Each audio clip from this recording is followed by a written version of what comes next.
মা, তোমাকে মনে পড়ে অনেক, তাই তো তোমার দেখা সকল স্মৃতিগুলো আজও ভাসে। কখনো সকাল হলে তোমায় দেখতাম উনুনের পাশে, তারপর চোখ মুছতে মুছতে বলতাম, ভাত দে, ক্ষুধা লাগছে। তখন তুমি বলতে, যা দাঁত মাজ আগে। আমি নিশ্চুপ হয়ে তোমার পানে চেয়ে থাকতাম।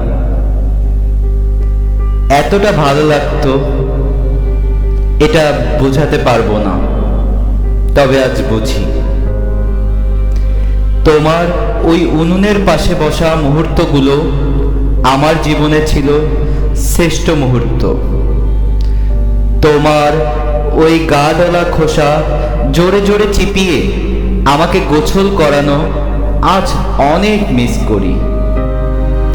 আপনারা হয়তো বুঝতে পারছেন আমি কার কথা বলছি।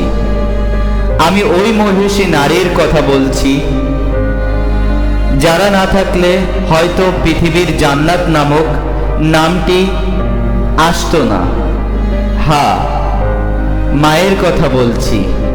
পৃথিবীর সেই মাকে নিয়ে বলছি, যে মা সন্তানের দিকে তাকিয়ে তার পৃথিবীর সকল ইচ্ছাকে মাটি চাপা দিতে জানে। হ্যাঁ, সেই মায়ের কথা বলছি, যিনি না আসলে ভালোবাসা নামক নামটি শুধু নামই থেকে যেত। হ্যাঁ, সেই মায়ের কথা বলছি। ভালোবাসার সকল মুহূর্তই হোক মায়ের জন্য। ভালোবাসি মা, অনেক।